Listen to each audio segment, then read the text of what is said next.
21 পেরিয়ে 22 বছরে পা দিল দুর্নীতি দমন কমিশনের সংবাদ সংগ্রহে নিয়োজিত গণমাধ্যম কর্মীদের সংগঠন রিপোর্টার এগেইনস্ট করাপশন র্যাক।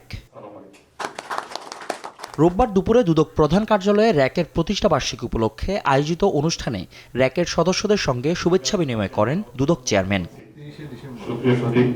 এ সময় দুদক চেয়ারম্যান বলেন, দুর্নীতির বিরুদ্ধে কাজ করা সংবাদকর্মীদের এবং কমিশনারদের উভয়ের কিছু সীমাবদ্ধতা থাকলেও গণতান্ত্রিক উত্তরণের পথে একসঙ্গে কাজ করে যেতে হবে।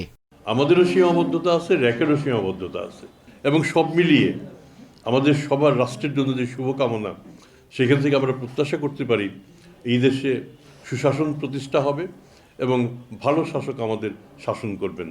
অনুষ্ঠান শেষে সাংবাদিকদের প্রশ্নের জবাবে দুদক চেয়ারম্যান বলেন, 2008 সালে নির্বাচনের হলফনামায় মিথ্যা তথ্য দিয়েছিলেন ক্ষমতাচ্যুত সাবেক প্রধানমন্ত্রী শেখ হাসিনা। তখন তা খতিয়ে দেখলে তিনি নির্বাচনে অংশ নিতে পারতেন না। 2008 সালের নির্বাচনে তৎকালীন প্রধানমন্ত্রী শেখ হাসিনা তিনি সম্পদের যে হলফনামায় যে বিবরণী দিয়েছিলেন এবং বাস্তবে আমরা যে সম্পত্তি পেয়েছি তার মধ্যে ছিল বিস্তর ব্যবধান।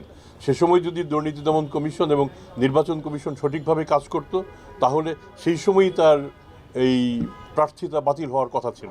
আসন্ন নির্বাচনে সৎ ব্যক্তিরা নির্বাচিত হলে দেশ এগিয়ে যাবে বলেও মন্তব্য করেন তিনি। আপনারা সবাই আমাদের সাহায্য করুন, আমরা অবশ্যই রাষ্ট্রের কাজে নিয়োজিত আছি। ফজলে আদিত্য, দেশ টিভি, ঢাকা।